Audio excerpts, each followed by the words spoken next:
Olá, bom dia, meus queridos alunos do nono ano. Hoje a nossa matéria é uma matéria sensacional.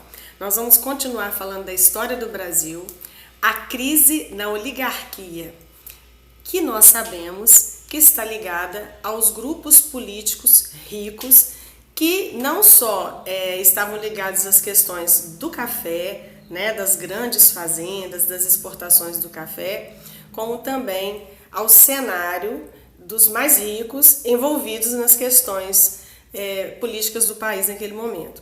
Portanto, como era a economia do Brasil nos anos 20, nós sabemos que a partir de 1914, a Primeira Guerra Mundial fez muitas mudanças em vários países. Por exemplo, o Brasil participou da guerra, mas não diretamente, com soldados, com armamentos, mas o Brasil supria com alimentos, o Brasil supria com medicamentos, remédios, enfim. Então a indústria no Brasil ela foi obrigada a se desenvolver devido a essas questões que as indústrias europeias estavam focadas na produção de armas e munições para a guerra. Então, que tipo de indústria foi desenvolvida no Brasil naquele momento?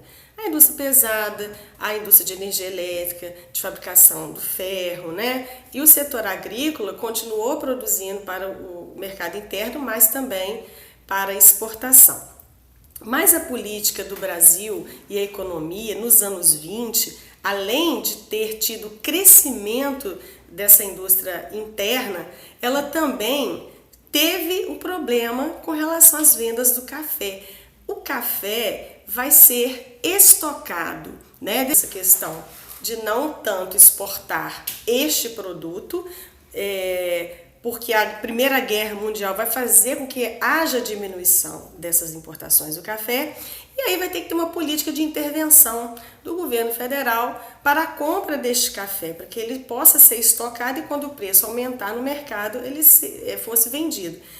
As oligarquias das famílias ricas dos outros estados, que não eram nem São Paulo e Minas, que eram os principais produtores de café e também representantes da política nacional, eles ficaram revoltados, principalmente Rio Grande do Sul, Rio de Janeiro, Bahia, Pernambuco, que não plantavam café, eles plantavam cacau, eles plantavam cana-de-açúcar para fabricar o açúcar, eles tinham o charque no Rio Grande do Sul e eles reivindicaram através de um manifesto chamado Reação Republicana, em 1921, que eles também queriam participar da política nacional na presidência da República.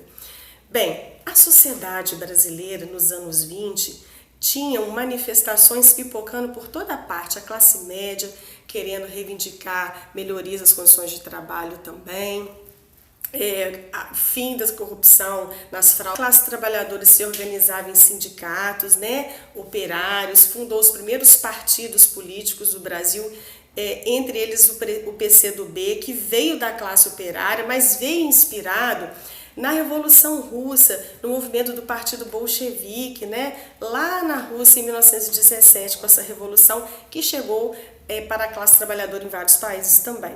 Bem, se organizando em sindicatos e tendo o PCdoB como partido que os representasse, eles poderiam ter candidatos e estar na política. Principalmente, alguns europeus que vieram trabalhar aqui no Brasil influenciaram muito através do movimento anarquista, que era diferente do movimento social. O anarquista pregava nenhuma forma de governo, mas no Brasil o movimento socialista, inspirado no Partido Bolchevique, foi muito forte naquele momento. Bem, outras classes também estavam revoltadas com o governo. Os militares, por exemplo, eles estavam insatisfeitos porque estavam afastados da política desde o governo do Marechal Hermes da Fonseca.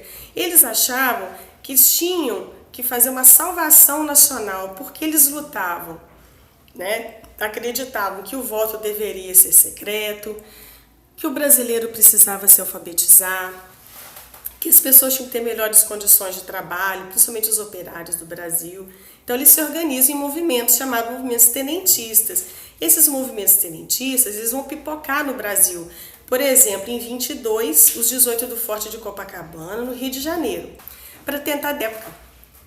E em 22, sob o comando do Isidoro Dias Lopes, eles vão então marchar juntamente com a Coluna Prestes do tenente Luiz Carlos Prestes, que sai do Rio Grande do Sul. Eles vão se encontrar no Paraná. Depois o Isidoro Dias Lopes vai adoecer.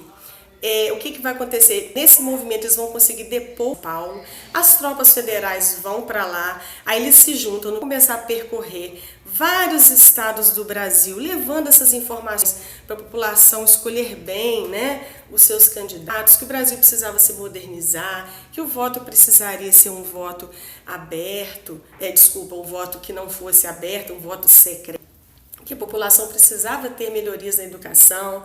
Enfim, quando se juntam esses movimentos tenentistas, o da Coluna Prestes, com os 18 do juntamente com o tenente Miguel Costa, as pessoas vão percorrer, os tenentes vão percorrer o Brasil, levando essa palavra de modernizar o país.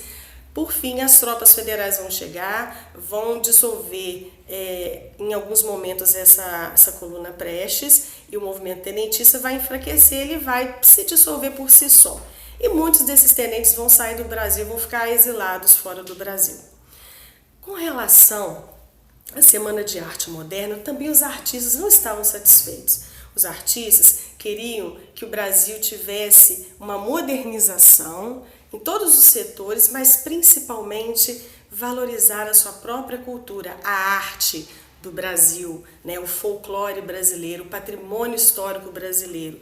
E aí eles vão se juntar em São Paulo, no Teatro Municipal, em 1922, e os principais nomes desse evento, da literatura, da música, das artes plásticas, foram de Andrade, Anita Malfatti, o Oswald de Andrade, o Mário de Andrade, o Villa-Lobos, né? A Tarsila do Amaral, que buscaram inovar, não deixando de lado o tema brasileiro, da arte do povo brasileiro, do índio, do negro, do caboclo, mas também seguindo os movimentos de vanguarda do mundo, que era o cubismo, o surrealismo, o dadaísmo, né, o expressionismo, formas importantes da arte no mundo.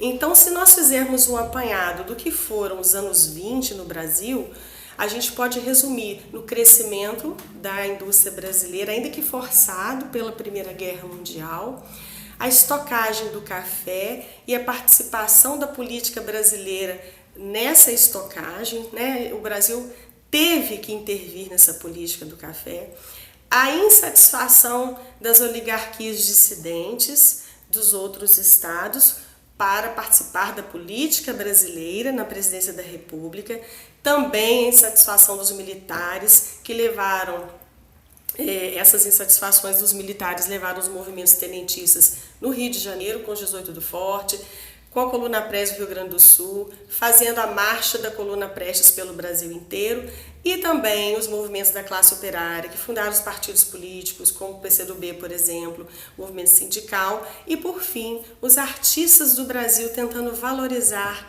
a arte nacional. Eu espero que vocês tenham gostado. Uma boa tarde para vocês. Um abraço.